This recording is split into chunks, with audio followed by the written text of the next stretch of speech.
Assalamualaikum warahmatullahi wabarakatuh. Perkenalkan, nama saya Muhammad Azlan Syah dengan NPM 226300035. Pada kesempatan kali ini, saya akan menjelaskan hasil review jurnal saya, yaitu tentang rekayasa lalu lintas. Di Indonesia, peraturan dan perundangan lalu lintas diatur dalam beberapa undang-undang utama berikut. Undang-Undang Nomor 22 Tahun 2009 tentang Lalu Lintas dan Angkutan Jalan, LLAY merupakan dasar hukum utama yang mengatur lalu lintas, angkutan jalan, hak dan kewajiban pengguna jalan, prasarana, pengemudi, kendaraan, serta penegakan hukum lalu lintas. Tujuan utama dari undang-undang ini adalah menciptakan lalu lintas yang aman, tertib, lancar, dan efisien. Lalu lintas didefinisikan sebagai gerak kendaraan dan orang di ruang lalu lintas jalan. Regulasinya meliputi keselamatan, manajemen dan rekayasa lalu lintas, tata cara berkendara, hingga sistem sanksi dan pidana bagi pelanggaran lalu lintas. Undang-Undang Nomor 38 Tahun 2004 tentang Jalan mengatur mengenai klasifikasi jalan, penyelenggaraan, serta pengelolaan jalan sebagai infrastruktur utama lalu lintas.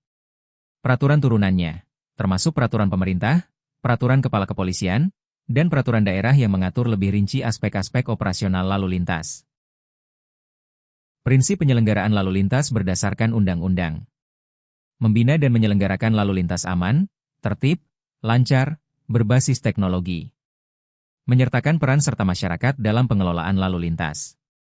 Menjamin akuntabilitas dalam penyelenggaraan negara terkait lalu lintas. Konsep dasar lalu lintas. Lalu lintas menurut Undang-Undang 22 Tahun 2009 adalah gerak kendaraan dan orang di ruang lalu lintas jalan. Lalu lintas merupakan bagian dari sistem transportasi jalan yang terdiri dari interaksi antara manusia, kendaraan, dan jalan.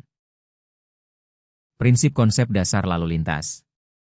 Mengatur dan mengelola pergerakan kendaraan dan manusia agar selamat, aman, cepat, lancar, tertib, nyaman, dan efisien dengan prinsip ilmiah dalam rekayasa lalu lintas. Sistem lalu lintas terdiri dari interaksi ketiga komponen tersebut dan didukung dengan peraturan perundangan untuk mengatur hak, kewajiban, serta penegakan hukum bagi pengguna jalan. Pengelolaan dilakukan melalui kegiatan perencanaan, pengaturan, pengendalian, dan pengawasan oleh pemerintah. Penekanan pada pendidikan berlalu lintas, manajemen lalu lintas, dan rekayasa lalu lintas demi mewujudkan lalu lintas yang selamat dan tertib. Perundangan lalu lintas di Indonesia diatur terutama oleh UU Nomor 22 Tahun 2009. Sementara, konsep dasar lalu lintas menitikberatkan pada aturan, interaksi antara manusia, kendaraan, dan jalan, serta prinsip keselamatan dan efisiensi sebagai tujuan utama lalu lintas modern.